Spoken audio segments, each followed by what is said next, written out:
La Argentina siempre tiene la misma postura, por eso es consecuente en su política y sobre todo en su política de derechos humanos.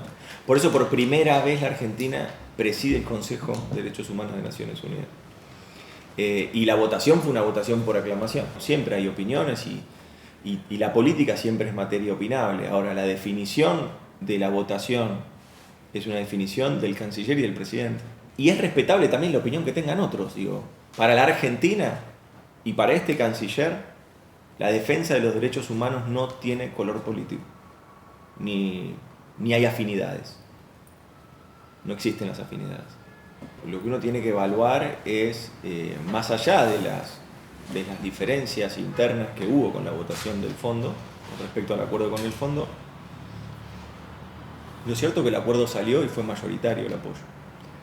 E incluso fue mayoritario hacia dentro del bloque del Frente de Todos. Martín hizo una tarea ejemplar con respecto a la reestructuración de una deuda privada allá en septiembre del 2020, en plena pandemia.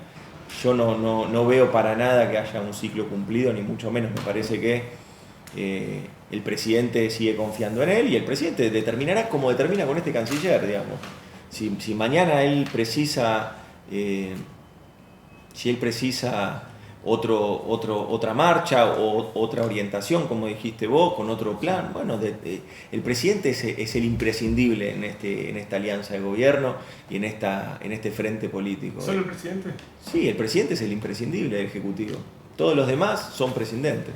En términos de la ingeniería del frente, me parece que sí, lo más importante es sostener la unidad. ¿Por qué? Porque del otro lado, porque hay dos proyectos de país en Argentina, no hay múltiples proyectos de país en Argentina. Uno lo expresa el Frente de Todos y otro está expresado por esta derecha, esta nueva derecha, con algunos visos antidemocráticos también,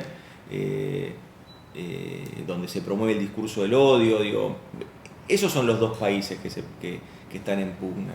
Hay una gran cantidad de posibilidades que la Argentina está transitando muchas, pero que me parece que nuestro frente político debería acercarme mucho más que dedicarle tiempo a las discusiones internas. La elección de Argentina en la CELAC como presidencia de la Comunidad de Estados Latinoamericanos y Caribeños este año, para presidir este año, tiene que ver con eso, tiene que ver con la capacidad de la Argentina de poder dialogar con el resto.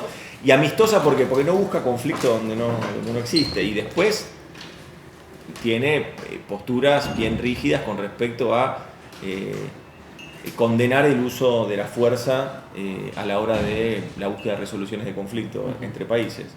¿Qué pasó con Rusia? Si bien había como una dinámica mediática o política que le exigían al gobierno que diga tal cosa, que diga tal otra, y siempre cuando vos no decís lo que quieren que digas, te ponen de alguna manera, te injurian, ¿no? ¿Qué es lo que le pasa habitualmente a la política argentina en su conjunto, digamos, ¿no? Y acá pasó lo mismo.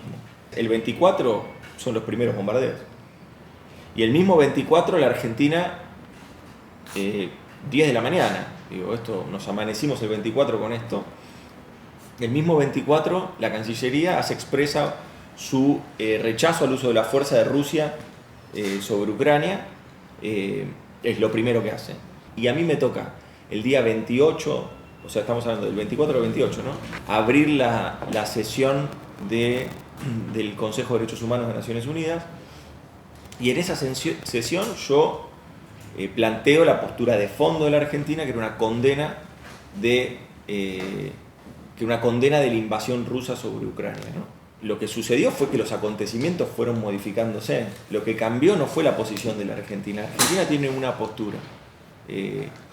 La Argentina la manifestó y fue una manifestación de fondo que se hizo el 28 de febrero. Con lo cual, yo creo que nunca hubo duda. Lo que había era cierta ansiedad, evidentemente, para hacerle decir a un país que tiene que argumentar posiciones y tiene que fijar posiciones cuando los acontecimientos se van sucediendo, no antes. La guerra continuó, los acontecimientos continuaron y, por ejemplo, el 30 de marzo hubo una presentación que hace la alta comisionada de Derechos Humanos, Michelle Bachelet, con el informe de 60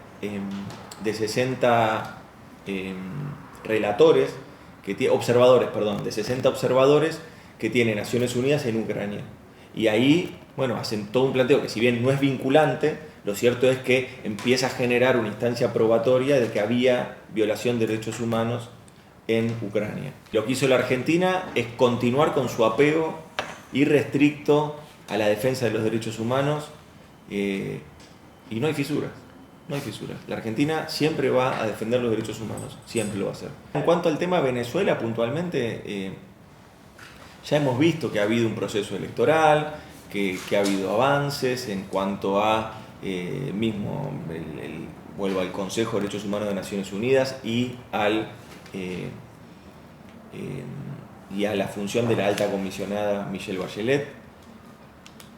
Se ha hecho un trabajo que es mismo reconocido por Michelle Bachelet en cuanto a las modificaciones que viene haciendo Venezuela con respecto a adaptarse a las recomendaciones que le hace el Consejo hacia su política de derechos humanos. ¿Que tiene problemas en su política de derechos humanos? Sí, claro, pero no es el único país. Hay muchos países. La Argentina tiene denuncias también con respecto a violación de derechos humanos.